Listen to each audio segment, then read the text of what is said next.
আসসালামু আলাইকুম সুপ্রিয় দর্শক মণ্ডলী। আবার টাকা ছাপিয়ে 6 ব্যাংকে দেওয়া হলো।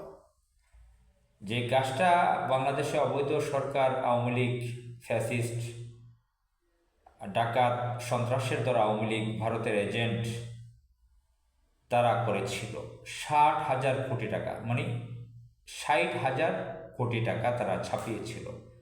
যার এগেরিস্টে, তার বিপরীতে কোনো সম্পদ ছিল না। 60,000 কোটি টাকা, মানে শুদ্ধতে 60,000 কোটি টাকা মুদ্রা, কাগজে মুদ্রা ছাপিয়ে বাজার অস্থির করা হয়েছিল। মুদ্রাস্ফীতি ঘটানো হয়েছিল। মূল্যস্ফীতি, মুদ্রাস্ফীতি দুটোই ঘটেছিল। একদম শেষ দিকে বিলিয়ন বিলিয়ন টাকা, বিলিয়ন বিলিয়ন ডলার বাংলাদেশের ব্যাংকগুলো থেকে লুটপাট করে, পাচার করে, শেষ করে একদম শেষ মুহূর্তে 60,000 কোটি টাকা ছাপিয়ে তারা বাজার অস্থির করেছিল। এখন এই নতুন সরকার, অন্তর্বর্তীকালীন সরকার, ইন্টারিম সরকার, এই সরকারের আমলে আহসান এম মনসুর সাহেব, আহমদ এস মনসুর, এই ইকোনমিস্ট ভদ্রলোক, তিনি এখন বাংলাদেশ ব্যাংকের, কেন্দ্রীয় ব্যাংকের প্রধান নির্বাহী, গভর্নর তার ডেসিগনেশন পদবি। তিনি টাকা ছাপিয়ে 6 ব্যাংককে দিয়েছে। একটি গণমাধ্যম, দৈনিক নয়াদিগন্ত, এটার শিরোনাম করেছে টাকা ছাপিয়ে 6 ব্যাংককে দেওয়া হলো 22,500 কোটি টাকা। আমি এই রিপোর্টটি আপনাদেরকে পড়ে শোনাচ্ছি। নতুন টাকা ছাপিয়ে দেশের দুর্বল 6টি ব্যাংকে 22,500 কোটি টাকা দেওয়া হয়েছে বলে জানিয়েছেন বাংলাদেশ ব্যাংকের গভর্নর ডক্টর আহসান এইস মনসুর। তিনি বলেন, বন্ড ছাড়ার মাধ্যমে এসব টাকা তুলে নেব। আমাদের টাইট পলিসি থাকবে, এক হাতে দেব, অন্য হাতে তুলে নেব। এতে বাজারেও অস্থিরতা তৈরি হবে না। বৃহস্পতিবার 28 নভেম্বর কেন্দ্রীয় ব্যাংকে আয়োজিত এক সংবাদ সম্মেলনে তিনি এসব কথা বলেন।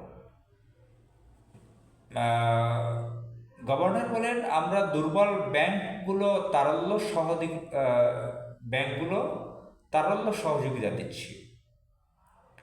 আমানতকারীদের সুরক্ষার জন্য এটি দেওয়া হচ্ছে। এরই মধ্যে 22,500 কোটি টাকা দেওয়া হয়েছে।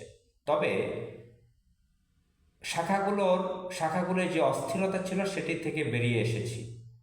শাখাগুলোর রোববার থেকে সবই গ্রাহক নিজ নিজ চাহিদা অনুযায়ী টাকা পাবেন। শেখ হাসিনা সরকারের পতনের পর গত 23 আগস্ট আহসান এইস মনসুরকে বাংলাদেশ ব্যাংকের 13তম গভর্নরের দায়িত্ব দিয়ে প্রজ্ঞাপন জারি করে সরকার। দায়িত্ব গ্রহণের পরই তিনি জানিয়েছিলেন নতুন করে টাকা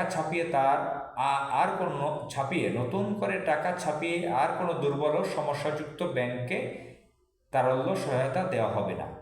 চিন্তা করেন, তাহলে তার সেই পলিসির কথা কি ঠিক রইল না?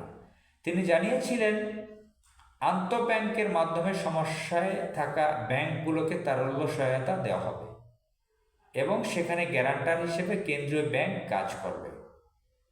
তারল্য সংকট কাটাতে পুরো সাপোর্ট দিতে হলে 2 লাখ কোটি টাকার প্রয়োজন হবে। এতে মূল্যস্ফীতি বেড়ে যাবে বহুগুণ।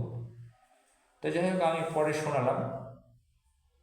এখন বাংলাদেশের যে নাজুক পরিস্থিতি, ওই ভদ্রলোকও বা কী করবে? ভদ্রলোককে তো জানি যে ভালো অর্থনীতি বুঝেন।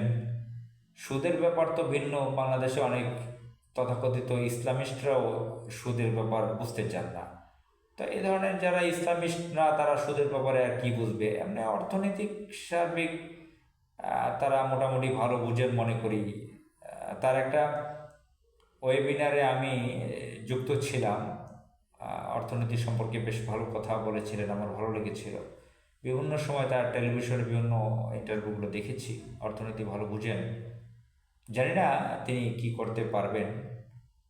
তিনি তো বাংলাদেশ ব্যাংকের প্রধান নির্বাহী, আর অর্থ উপদেষ্টা তো সম্ভবত ডক্টর মোহাম্মদ ইউনূস নিজেই।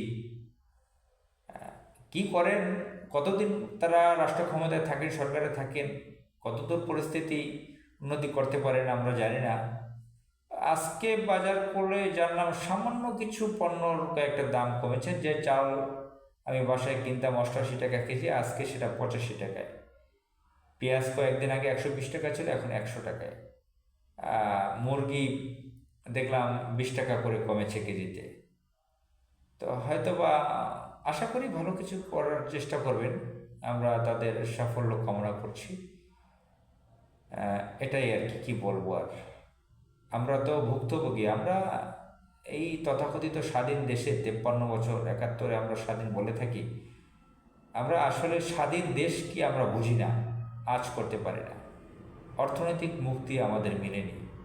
কিছু লোককে আমরা দেখি তারা খুব খরচ করেন মার্কেটে, শপিং মলে, বিভিন্ন রেস্তোরাঁয় অনেক টাকা উড়ান খরচ করেন, কিন্তু দেশের অধিকাংশ মানুষ এখনও দারিদ্র সীমার নিচে। টিসিবির লাইনগুলো আমরা নিয়মিত দেখি। মহান আল্লাহ তাআলা আমাদের দেশকে হেফাজত করুক। আসসালামু আলাইকুম।